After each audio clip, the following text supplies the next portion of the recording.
உலக தொழிலாளர்களை ஒன்றுபடுங்கள். இழந்தால் அடிமை விலங்குகள், வென்றால் புதியதோர் உலகம். இது வெறும் வாசகம் அல்ல, கம்யூனிசத்தின் உயிர் நாடி. இந்த உலகத்துல உழைப்புக்கு மட்டுமே மதிப்பு இருக்கிறது. உழைப்பவன் தூக்கும் ஒவ்வொரு செங்கொடியும் ஒடுக்கப்பட்டவர்களின் அடையாளமாகிறது.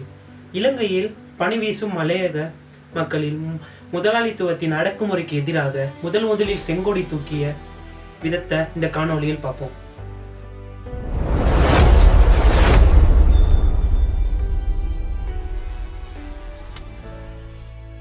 ஆயிரத்தி 1940 இலங்கை பிரிட்டிஷ் ஆட்சி செஞ்சாங்க. இலங்கையில் உள்ள முதலாளித்துவம் அனைவரும் தொழிலாளர்களை ஒரு சுரண்டும் இயந்திரமாகவே பார்த்துக்கிட்டாங்க.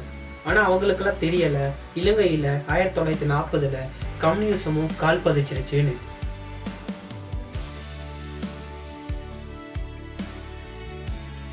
அந்த டைம்ல கெண்டியில முள்ளோயா தோட்டத்துல கோவிந்தன் மற்றும் சக தொழிலாளர்கள் சேர்ந்து 2 கோரிக்கைகளை வச்சு போராட்டம் செய்யறாங்க.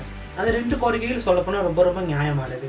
ஒரு கோரிக்கை என்னன்னா, அவங்க செய்யும் தொழிலுக்கு ஏற்றவாறு அவங்களுக்கான ஊதியங்களை கேட்டாங்க, அதாவது சம்பளத்தை கேட்டாங்க, செய்யற வேலைக்கான சம்பளத்தை. 2வது கோரிக்கை என்னன்னா, அவங்களுக்கான காணி உரிமையை கேட்டாங்க. ஆனா ஆளும் வர்க்கத்தினர் அந்த 2 கோரிக்கைகளையும் ஏற்காம மறுத்தாங்க. அதனால அடிக்கடி போராட்டங்கள் வெடித்தது. அப்ப ஆளும் வர்க்கத்தினர் ஒரு போராட்ட டைம்ல கோவிந்தனை சுட்டு கொண்டுட்டாங்க. ஆனா அவங்களுக்கு தெரியல, அவர் கோவிந்தன் இறந்தது ஒரு சக தொழிலாளர்களோட ரத்தம் மட்டும் இல்ல, அந்த அவர் சிந்தின ரத்தம் இலங்கை கம்யூனிச போராட்டத்தின் ஒரு விதைன்னு. தனி ஒரு மனிதனுக்கு உதவிட எண்ணின் ஜெகத்தினை அழித்திடுவோம் என்ற பாரதியாரின் வரிக்கு ஏற்ற மாதிரி உழைக்கும் வர்க்கத்தின் அனைவருக்கும் இது பொங்கி எழுந்தது. முதலாளியின் லாபத்திற்காக தொழிலாளர்கள் தேயக்கூடாது. உற்பத்தி சாதனங்கள் தொழிலாளர்களுக்கே சொந்தமாக வேண்டும். 8 மணி நேர வேலை, சம உரிமை, கௌரவமான சம்பளம், இவை அனைத்துமே கம்யூனிஸ்ட் சித்தாந்தத்தின் கொள்கைகள். மலையக மக்கள் இந்த கொள்கைகள் மூலம் தான் இப்போ வரைக்கும் 2026 வரைக்கும் அவங்களுக்கு தேவையான உரிமைகளை கேட்டு வீதியில இறங்கி போராட்டம் செய்யறாங்க. உலகத்தில் எங்க அடக்குமுறை நடந்தாலும் அங்க அநீதிக்கு எதிராக ஒருவன் போராடினால் அவனை எனது நண்பர் என்று கூறினார் செகுவேரா. அந்த செகுவேராவின் உருவம் மலையகத்தில் பச்சை மலைகளில் மின்னுகிறது என்று சொல்கின்றனர்.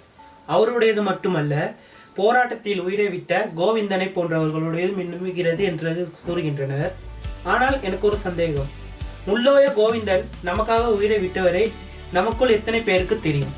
செகுவேரா ஒரு மருத்துவராக இருந்தாலும் ஒடுக்கப்பட்டவர்களின் விடுதலைக்காக துப்பாக்கி தூக்கினார்.